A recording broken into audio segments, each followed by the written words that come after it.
早餐不知道吃什么？试试这个超好吃又简单的胡萝卜鸡蛋饼吧，柔软筋道，营养丰富。首先准备一根胡萝卜，切成薄片。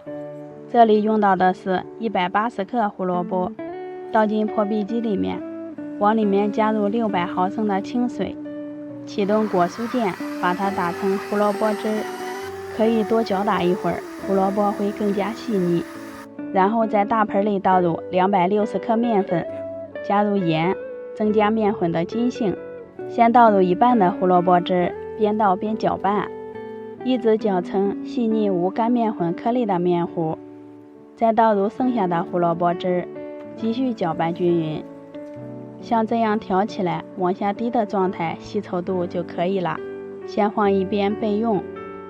接着准备几颗洗净的小葱，切成葱花，装到小碗里，在里面打入3个鸡蛋，加点盐，来点胡椒粉，搅拌均匀，让葱花和鸡蛋完全融入到一块儿。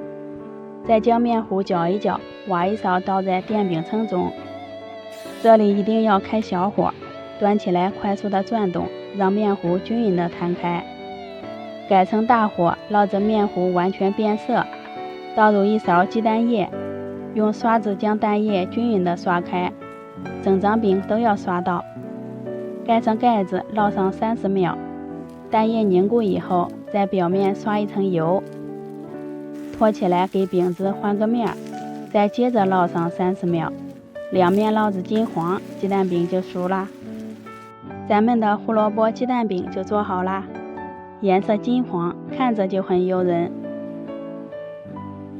咬一口还有胡萝卜的清香，加上营养的鸡蛋，一顿美味的早餐就搞定啦，香软好吃。喜欢的朋友可以收藏起来试一下。我是娟子，咱们下期见。